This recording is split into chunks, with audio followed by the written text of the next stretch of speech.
여러분 안녕하십니까? 오늘은 성경과 크리스천의 행복에 대해서 잠깐 말씀을 드리도록 하겠습니다. 이 성경을 알면 크리스천은 정말 행복한 것이지요.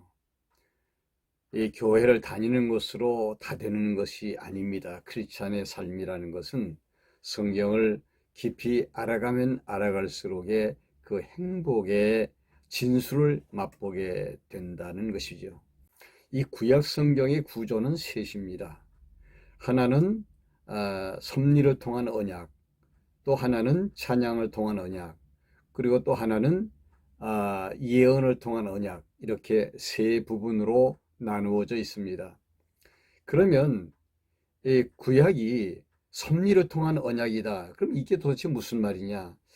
지금 제가 말씀드리고 있는 이런 그 말씀의 내용들이 여러분들은 평상시에 많이 듣던 내용들이 아니라 아마 이 문장이나 이 어휘들이 굉장히 어색할 거예요. 익숙하지 않으시고 섭리라는 것도 어려운 말이고 언약이라는 것도 어려운 말이거든요.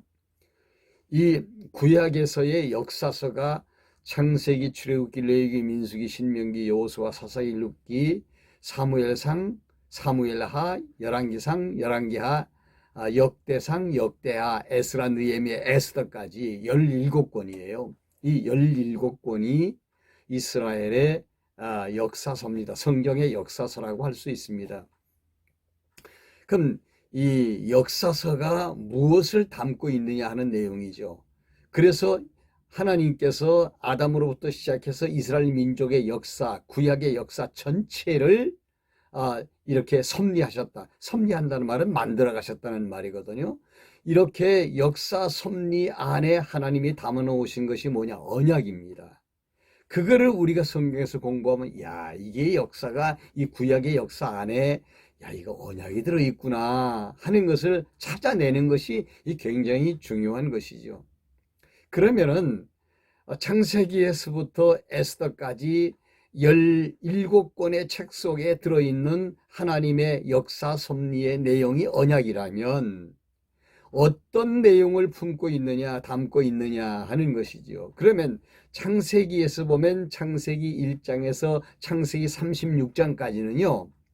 이 우리가 보통 인류의 조상이라고 말할 수 있는 아담에 대한 언약이 나오고 노아에 대한 언약이 나오고 그리고 아브라함에 대한 언약이 나옵니다. 그래서 이 언약의 그 중심 내용이 뭐냐면 3대 언약이라고 보통 이야기하죠. 아담 언약도 3대 언약이고 노아 언약도 아브라함 언약도 3대 언약인데 특별히 이 아브라함의 언약이 중요합니다. 왜냐하면 구약 안에서 성취되어지는 언약이고 구약의 역사의 전부를 차지하고 있는 언약의 내용이기 때문에 그렇죠. 하나님이 아담에게 언약하셨습니다. 자손 땅 통치라고 언약하시고 그 자손이 그리스도라는 사실을 암시해 주면서 예수 그리스도가 이 땅에 오셔서 아담 언약을 성취하시죠. 근데 아담 언약이 성취되는 메시아 언약이 성취되는 그 성취 역사 바로 전에 구약 안에서 이루어지는 언약이 바로 아브라함의 언약입니다. 자손 땅 통치가 이루어지죠. 그 내용이 지금 역사서 안에 들어있는 것입니다. 말씀드리자면 창세기 36장까지는 조상들에 대한 이야기가 나오면서 창세기 37장부터는 이제 자손 언약 성취에 들어갑니다.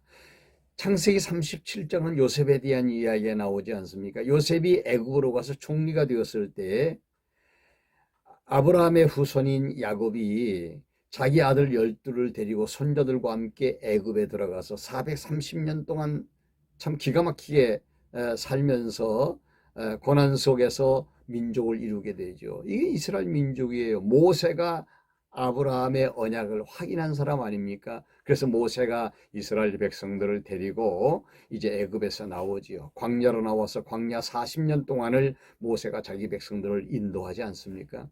그리고 난 다음에 그 자손 언약의 성취가 어디까지 이어지는가 하면 성경에서 창세기 37장에서 민수기 30장까지 이어집니다. 이제 자손 언약이 성취되었으니까 모세 시대가 끝나고 여호수아 시대로 넘어가죠. 여호수아 시대에 들어가서 이제 민수기 31장부터 사사기까지 이어지는 내용이 땅 언약 성취에 대한 내용이에요. 이게 사사기까지예요. 그 다음에는 룻기서가 나오지요. 이 룻기서가 룻의 효성을 이야기하는 건 절대 아니고요. 룻기서가 나오는 것은 바로 통치 언약에 대한 예고를 해주는 거지요. 룻기서가 다윗의 족보가 나오지 않습니까? 그래서 룻기서에서 사무엘상, 사무엘하, 열왕기상, 열왕기하, 역대상, 역대하, 이렇게 에스라, 느헤미야, 에스더까지의 역사, 이 역사가 곧 뭐냐? 이게 바로 통치 언약에 대한 성취입니다. 그래서 다윗이 왕으로 등극하면서 이스라엘 왕국이 세워지게 되고, 다윗 왕국 통치 40년, 그 다음에 솔로몬 통치 40년, 이 80년이 소위 말하자면 신정 통치의 모델입니다. 그렇기 때문에 이제 그리스도가 오심으로 새로운 시대가 이루어지는데, 바로 그 전에 이 모형을 헐어내는 작업을 하는 것이 참 이스라엘의 아픈 역사라고 생각이 됩니다. 그러니까 다윗 왕국이 이렇게 망해가는 그런 과정을 그린 것이지요. 그래서 에스라, 느헤미야, 에스더는 이스라엘 백성들이 바벨론 포로 생활에서 돌아와서 재건하는 것까지의 과정들이 그 안에 들어 있습니다. 그러니까 창세기에서 에스더까지의 전체 내용은 아담 언약의 큰 주류가 흐르고 노아 언약의 보존 언약이 세계 역사를 지탱하면서 진행해 나가면서 셈의 후손인 아브라함에게 언약하신 내용이 자손을 이루고 땅을 이루고 통치를 이루는 것으로 진행 과정이 바로 이제 역사서이죠. 그러면 역사서 다음에 뭐가 나오느냐 하면 시가서가 나옵니다. 이 시가서는요, 역사서 안에 들어있는 이스라엘의 역사, 그 역사 섭리 안에 하나님이 얼마나 이스라엘 백성들을 사랑하신다고 말씀하시면서 가까이 하시고, 연단 속에서도 이렇게 저렇게 그들을 권고하시고 인도하시는 내용이 나오는데, 그러한 역사 속에서 하나님이 어떤 분이신 것을 보여주시지요. 그 하나님의 속성이, 하나님의 5대 속성이 그대로 담겨 있는 찬양이 시가서입니다. 욥기서에서 하나님의 전능하심을 찬양하고, 시편에서 하나님의 신실하심을 찬양하고, 잠언에서 하나님의 주권성을 찬양하고, 그리고 전도서에서 하나님의 영원하심을 찬양하고, 아가서에서 하나님의 영원한 아가페의 사랑을 찬양하는 것이 바로 이게 욥, 시편, 잠언, 전도, 아가서입니다. 그 안에 하나님께서 메시아의 사상을 담아 놓았어요. 장차 오실 메시아, 즉 예수 그리스도에 대한 내용을 그 안에 담아 놓았기 때문에 시가서는 찬양을 통한 언약이 되는 거지요. 그 다음에 선지서가 나오는데, 이 선지서는 이사야서부터 말라기서 안에 17권의 책 속에 담겨 있는 예언의 내용입니다. 이 예언 속에 또 뭐가 있느냐? 예수 그리스도가 곧 오신다고 하는 메시아 언약이 담겨져 있어서, 이사야에서 말라기까지의 이 예언서를 뭐라고 이야기하느냐? 예언을 통한 언약이라고 이야기합니다. 이사야 선지자는 때리시고 싸매시는 예언합니다. 다시 말씀드리면 하나님이 이스라엘을 때리시지만 끝내 싸매신다. 누구를 통해서? 그리스도를 통해서. 또 예레미야서 애각까지의 얘기를 보면은, 예레미야서는 하나님이 뽑아내시지만 결국은 하나님이 다시 본자리에 심어놓으신다, 회복하신다. 누구를 통해서? 궁극적으로 예수 그리스도를 통해서. 그리고 에스겔서는 이스라엘 백성들을 흩어버리시지만은 그러나 다시 모아주신다. 누구를 통해서? 궁극적으로 예수님을 통해서. 이런 얘기입니다. 그리고 다니엘서는요, 요한계시록까지 가는 내용입니다. 다니엘서 참 대단한 책입니다. 예언서예요. 다니엘 당시의 바벨론 제국의 현상과 그리고 바벨론 다음에 파사 제국의 역사, 파사 시대, 페르시아 시대에 이스라엘 백성들이 고국으로 돌아간다는 것과 그리고 헬라 시대에 에피파네스가 나타나서 이스라엘을 엄청나게 핍박한다는 것과 그리고 난 다음에 그리스도의 왕국, 물론 이제 로마가 또 나타나게 되죠.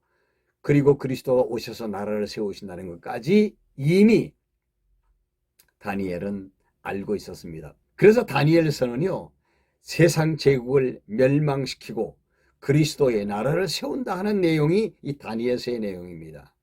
그래서 다니엘서 이후에 말라기 선지자가 예언한 시대가 예수님 오시기 전에 400년 이제 전이거든요. 그러면은 말라기 선지자 이후에 선지자가 없었습니다. 선견자도 없었고 예언자도 없었습니다. 그래서 그 기간을 뭐라고 얘기하는가 하면 암흑시기, 이스라엘의 암흑기라고 이야기합니다. 그 기간 동안에 이스라엘 백성들은 뭐 한지 압니까? 독립운동했습니다. 마카피 형제들의 독립운동이 있어서 약 한 100년 조금 넘는 기간에 아주 고요하고 조용한 시간을 보냈을 뿐이에요. 그러면서 선지자가 없으니까, 예언자가 없으니까, 미리 보고 이야기해주는 선견자도 없으니까 그들은 아주 어둡고 캄캄한 터널 속을 통과하게 되죠. 이게 400년 기간입니다. 그리고 난 다음에 예수 그리스도가 언약대로 이 땅에 오시지요. 목자들이 들에서 자기 양을 치다가 하늘이 열리면서 하늘에서 천군 천사들의 합창 소리를 듣게 됩니다. 하늘에서는 하나님께 영광이요 땅에서는 기뻐하심을 입은 자들 중에 평화로다 하는 우렁찬 그 찬양의 소리를 듣고 천사들이 안내하는 대로 베들레헴 말구이에요 누이신 예수 그리스도를 찾아와서 경배하지요. 여기까지가 구약의 내용입니다. 여러분, 이 구약 속에는요 어마어마한 비밀들이 들어있습니다. 영원한 세계의 비밀은 물론이고 천지 창조의 비밀, 인간 타락의 비밀, 에덴 동산의 비밀, 그 다음에 언약의 비밀, 그 언약의 모형 성취의 비밀, 정말 아주 신비한 비밀들이 가득 채워져 있다는 사실, 이건 놀랍습니다. 이런 비밀을 알면 크리스천은 그냥 행복한 거예요. 어디서 이거를 배우겠습니까? 성경에 기록되어 있다고 해도 이 진리를 깨닫는 사람은 또 따로 있습니다. 하나님의 백성들에게만 가르쳐 주는 거지요. 택자들에게만 허용된 비밀입니다. 그러니까 행복할 수밖에 없는 것이지요. 여러분, 성경에 조금 더 깊이 접근해 보시기를 바랍니다. 오늘은 여기까지 하고 다음 시간에는 신약을 중심으로 또 성경과 크리스천의 행복이라는 주제로 말씀을 드려보도록 하겠습니다. 감사합니다.